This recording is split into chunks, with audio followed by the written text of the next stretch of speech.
بڑھتے ہیں اپنے آج کے بلاگ کی جانب۔ ناظرین، آج آزاد جموں و Kashmir supreme court full bench کی جانب سے ایک فیصلہ دیا گیا جس میں سردار تنویر الیاس جو کہ سابق وزیر اعظم آزاد جموں و کشمیر ہے، انہیں جو نااہل قرار دیا گیا تھا آزاد جموں و کشمیر ہائی کورٹ کی جانب سے، اس فیصلے کو کالعدم قرار دیتے ہوئے ان کی نااہلی کو ختم کر دیا گیا نئے فیصلے کے مطابق، اور اب اس نئے فیصلے کے مطابق وہ 1 ماہ بعد انتخابات لڑ سکتے ہیں۔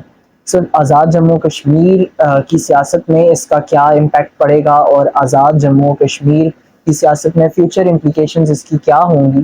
آئیے اسی جانب بڑھتے ہیں۔ تو سردار تنویر الیاس جو کہ سابق وزیر اعظم آزاد جموں کشمیر رہ چکے ہیں،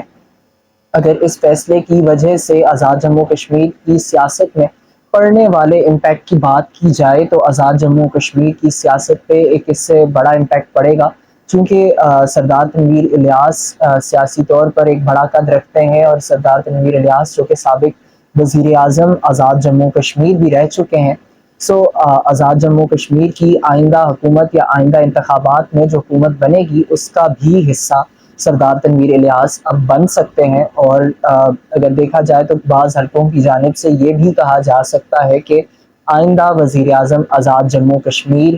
سردار تنویر الیاس ہوں گے، چونکہ ان کے لیے اب جو ایک تلوار ان کے گردن پر لٹک رہی تھی کہ وہ نااہل ہیں انتخابات میں حصہ لینے کے لیے، وہ اب ہٹ چکی ہے اور وہ انتخابات میں حصہ لے سکتے ہیں۔ اس کے علاوہ اگر دیکھا جائے تو سردار تنویر الیاس ہی ہیں کہ جنہوں نے حالیہ دنوں میں یہ بیان دیا تھا کہ وزیر اعظم آزاد جموں کشمیر جو کہ موجودہ ہیں چودھری انوار الحق صاحب، ان کو انتخابات جتوانے میں ان نے کردار ادا کیا، اور یہاں پر اب تذکرہ یہ بھی کیا جانا چاہیے ہے کہ جب اگر وہ موجودہ وزیر اعظم آزاد جموں کشمیر کو اسمبلی تک، قانون ساز اسمبلی تک پہنچا سکتے ہیں اور وزیر اعظم کی کرسی تک چودھری انوار الحق صاحب آ سکتے ہیں، تو یہی تنویر الیاس آئندہ انتخابات میں الیکشن جیت کر وزیر اعظم بھی بن سکتے ہیں، چونکہ اگر سیاست کی بات کی جائے تو آزاد جموں کشمیر کی سیاست میں تنویر الیاس ایک بڑا قد رکھتے ہیں، اور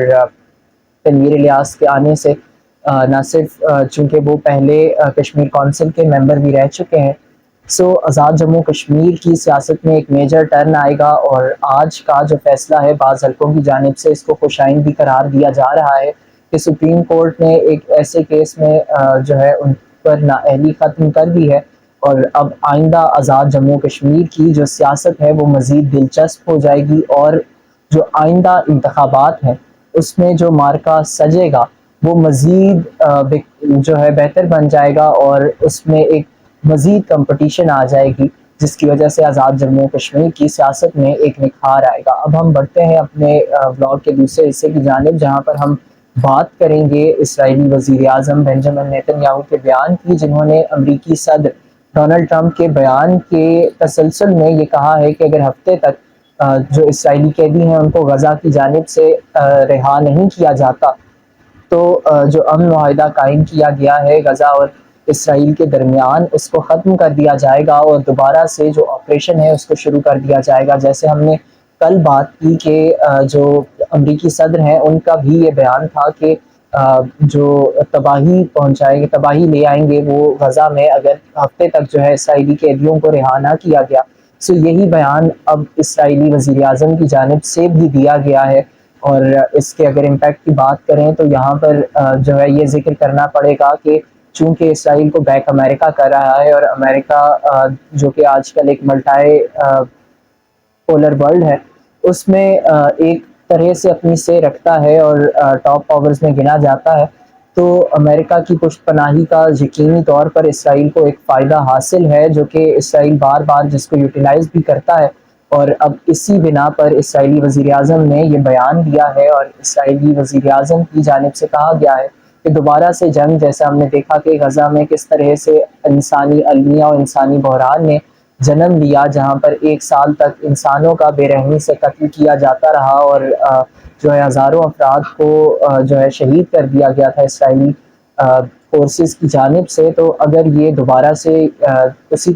طرف چلتے ہیں اور دوبارہ سے اگر یہ جنگ سٹارٹ ہوتی ہے تو اس سے مزید ہلاکتوں کا خدشہ ہے اور جو معاملہ امن کی طرف بڑھ رہا تھا وہ مزید پیچیدہ ہو جائے گا۔ آج کے بلاگ سے دیجیے اجازت، اللہ حافظ۔